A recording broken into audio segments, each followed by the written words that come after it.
Paulo, para o senhor Antônio Boião na Caixa d'Água, Dona Nina no Mirandão, Zé Maria, corretor, Dr. Teófilo Tabelião, Humberto do Depósito ali do Caxias, vizinho à sua casa ali, pô. Certo. Os moradores da Ponta da Serra, Dom Quintino, Monte Alverne. E você que quiser o seu registro aqui, é só nos enviar que a gente, na quarta-feira aqui, nós registramos a sua audiência. E agradecer também, Paulo, a participação do programa anterior, do Dr. Marcelo Moura. Muito boa entrevista. Muito boa entrevista, esclarecedora em relação aos golpes que estão sendo praticados no dia a dia, e foi bastante esclarecedores, e renovamos até aqui o convite para que ele possa comparecer outras vezes, assim como demais. Vou ver se consigo trazer outros delegados para esclarecimento à população em geral.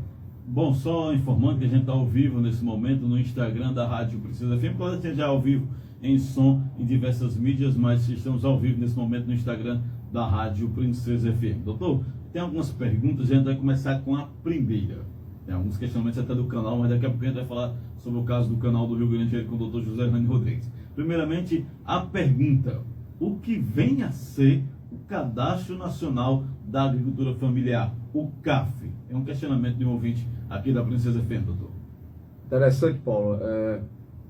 O CAF, né, que na realidade é o Cadastro Nacional da Agricultura Familiar, ele veio para facilitar aquelas pessoas que trabalham no campo, na roça, né, a ter acessibilidade a vários programas sociais. Em programas anteriores nós colocamos aqui e enfatizamos que para que a mulher agricultora possa se aposentar, ela tem que ter 15 anos, ou 15 anos de contribuição, no caso não é contribuição, e sim serviços direcionados diretamente à atividade de agricultura na roça. Comprovação durante esse período que teve mais. Exatamente. Né? A idade, 55 anos.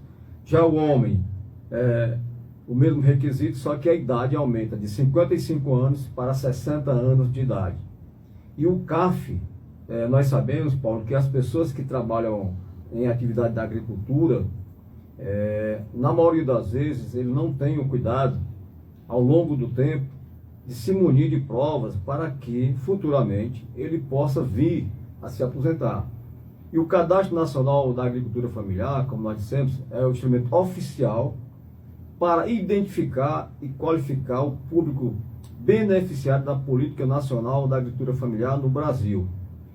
Interessante que ele substituiu a antiga DAP, que é a Declaração de Aptidão ao PRONAF, sendo essencial para acessar crédito rural, seguro, compras públicas no PAA, PNAE e assistência técnica em todos os sentidos. Então, você agricultor, você agricultora, eu oriento que você faça o Cadastro Nacional da Agricultura Familiar.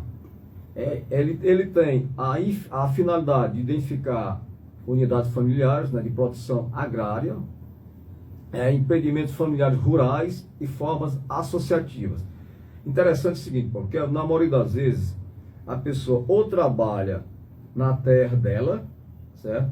Quando acontece isso, ela vai ter o INCRA, ou então ela pode prestar serviços, ou ela pode, como nós conhecemos aqui no dia a dia, semeeira, certo? Você vai cultivar, você vai plantar na terra, sei lá, da pessoa que é morador, ou de um vizinho, alguma coisa nesse sentido.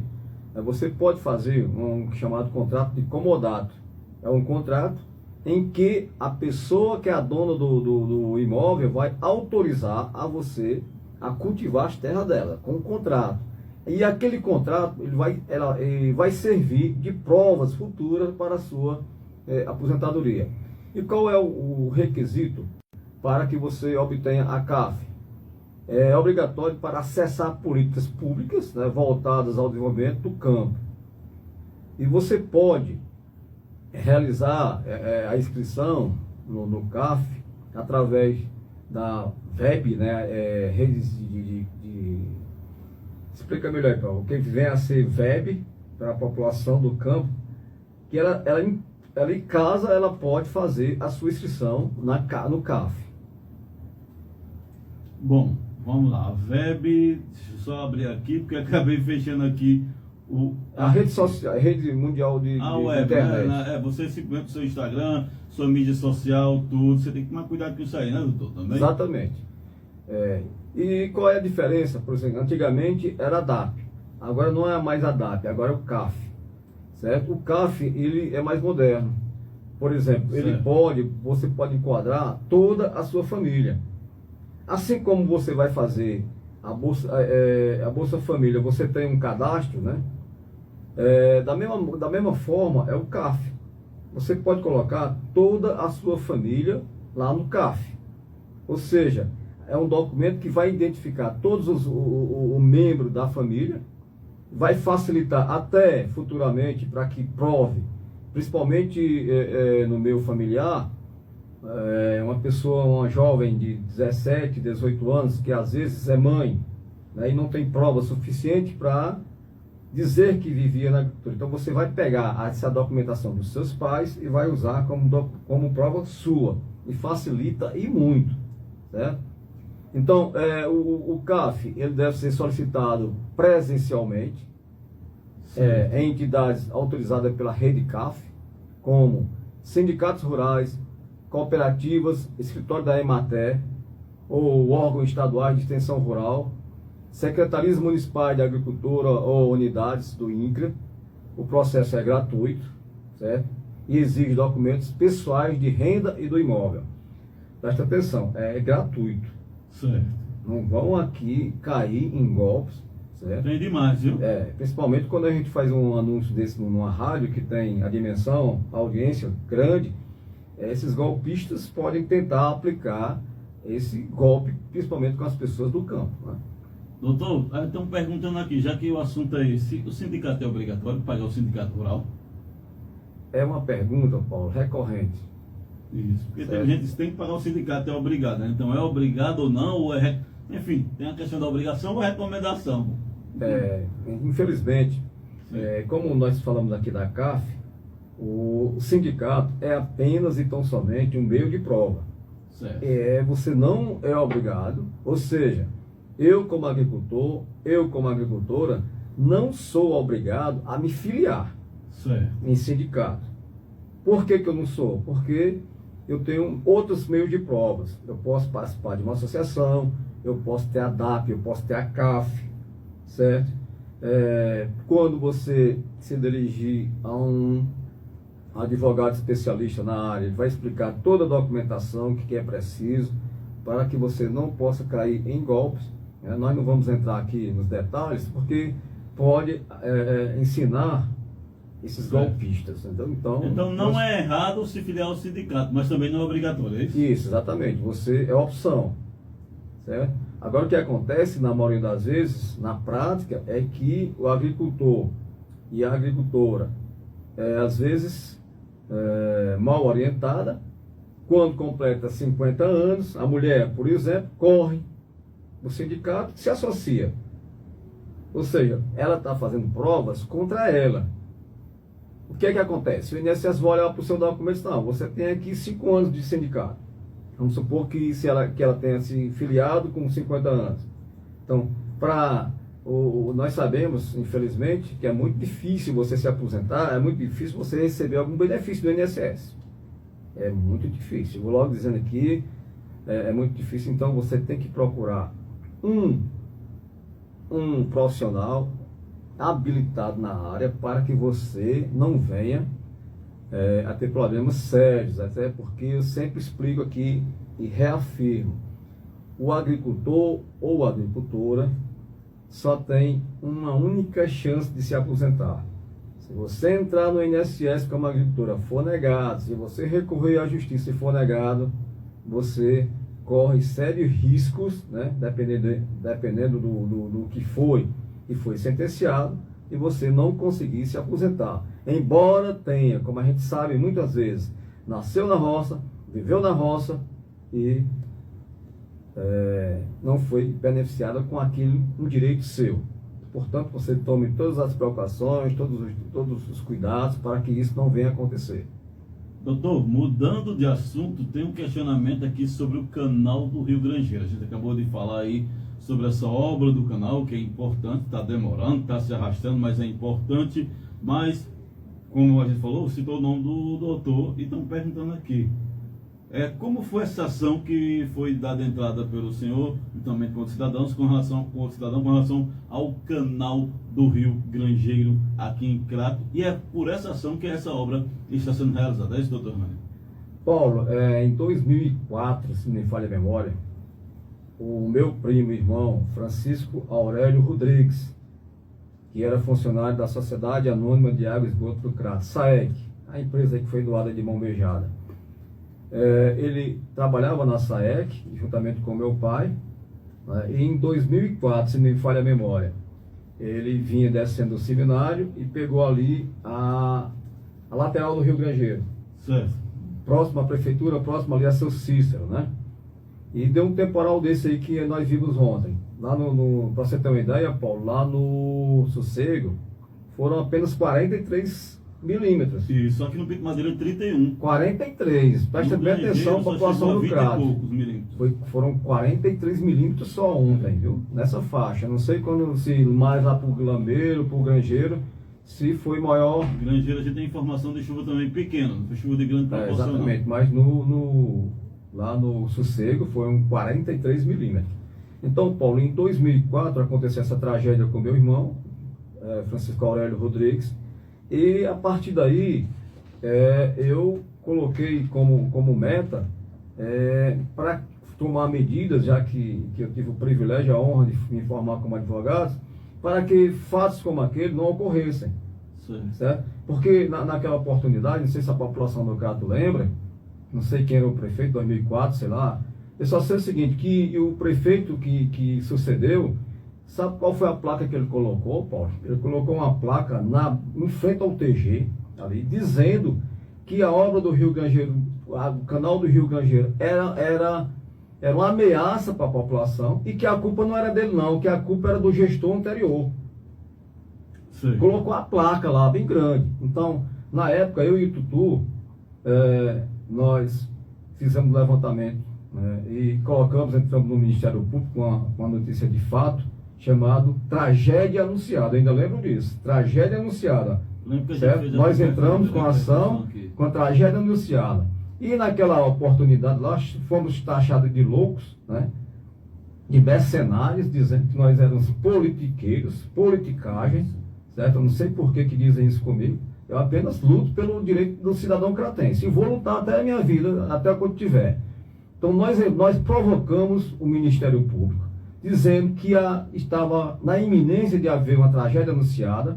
Tanto é que em 2011, se não me falha a memória, foi uma tragédia no Crato, e nós já tínhamos provocado o Ministério Público. Então o que aconteceu?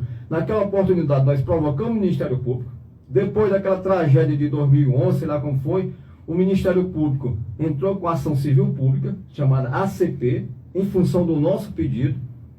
Essa ação, presta bem atenção à população cratense. Nós entramos com a ação, nós provocamos o Ministério Público no uso e gozo de suas atribuições legais, que estão lá no artigo 127 e seguinte da Constituição Federal, entrou com a ação chamada Ação Civil Pública, contra o município do Crato e contra o estado do Ceará. Essa ação obrigava o município do Crato e o estado do Ceará a reformarem o canal do Rio Grangeiro, certo? Quando essa ação do primeiro grau foi julgada procedente, se não me falha a memória, foi o juiz Dr. Batista da primeira vara civil do Crato, e no Crato nós ainda temos juízes, julgou procedente a ação, ou seja, obrigando o município do Crato e o estado do Ceará a reconstruir com urgência o canal do Rio Grangeiro. O que é que aconteceu? Nós estamos aí em 2007, mais ou menos, 2012, Paulo. O que é que acontece? A ação foi julgada procedente no Crato, o município do Crato e o estado do Ceará recorreram para o Tribunal de Justiça do Estado do Ceará, certo? Eu vou até citar aqui o número do processo da ação civil pública, é o 31374, dígito 56.2012, ponto 8.06.0071. Tramitou na 6ª Promotoria de Justiça do Crato, certo? Na época, não sei se foi doutor Pedro, Tibol, alguma coisa nesse sentido. Ele entrou, certo? O município do Crato perdeu, ou seja, o município não, nós, cratenses, perdemos, a população do Crato perdeu, certo? E o prefeito municipal da época recorreu para o Tribunal de Justiça do Estado do Ceará, juntamente com o Estado. Quando chegou no Tribunal de Justiça do Ceará, o município do Crato, o Estado do Ceará, perderam a ação. Ou seja, nós, população do Crato, ganhamos a ação. Foi o que eles fizeram, Paulo? Recorreram para o Superior Tribunal de Justiça para não reformar o canal do Rio Gageiro. Recorreram, certo? Perderam de novo em Brasília. Aí volta para o Crato, Paulo. Fizeram a reforma? Não, certo? O juiz da primeira vara civil do Crato aplicou uma multa diária. Naquela oportunidade, a multa já ia em 10 milhões de reais, se não me falha a memória. 10 milhões de reais. Não construíram. Começaram a construir tão e somente agora em 2025, no final do ano, foi isso? Isso. Tá? Portanto, população do Crato, o canal do Rio Grangeiro está sendo reformada graças a uma ação, certo? De dois malucos, de dois doidos da cidade do Crato, que provocou o Ministério Público. O Ministério Público peitou o município do Crato e vai reformar. Entrou com ação, o juiz da primeira vara civil do Crato disse, vai ter que reformar. E eles recorreram, perderam. Tá aí, nós estamos em 2026. A ação é de 2012. Nós entramos em 2007, mais ou menos por aí. Então, é assim. Então, é uma luta, certo? De exercício de cidadania que nós, cratenses, temos que ter. Nós entramos e está aí a obra sendo confeccionada. Só que começaram em dezembro. E todos nós sabemos que a estação chuvosa começa, esse ano retardou para fevereiro. Isso mesmo, foi exatamente. Atrasada bastante a questão das chuvas esse ano, felizmente, porque talvez fosse pior ainda. Pronto, Paulo, só para esclarecer a população do Crato. Portanto, essa reformulação do canal do Rio Grangeiro é fruto de uma ação do Ministério Público do Estado do Ceará. E ponto final. Doutor, a gente não tem mais tempo, já são 7h38. Gostaria que o doutor deixasse seu recado final aqui no nosso Jornal da Princesa. E claro, a gente vai abordar mais assuntos, já garantindo semana que vem a participação do doutor José Erlânio e você podendo deixar a sua participação. Lembrando que quem está ouvindo, pode ouvir, daqui a pouco vai estar disponível no YouTube, vai estar disponível no Spotify, vai estar disponível em diversas plataformas o áudio aqui da participação do doutor José Erlânio, como todo o Jornal da Princesa. E também o vídeo vai ficar disponível no Instagram da Princesa FM. Mas deixa esse recado, doutor Erlânio, ao nosso público ouvinte. Paulo, só agradecer, e na próxima quarta-feira estaremos aqui, se Deus quiser. Um abraço a todos, bom dia.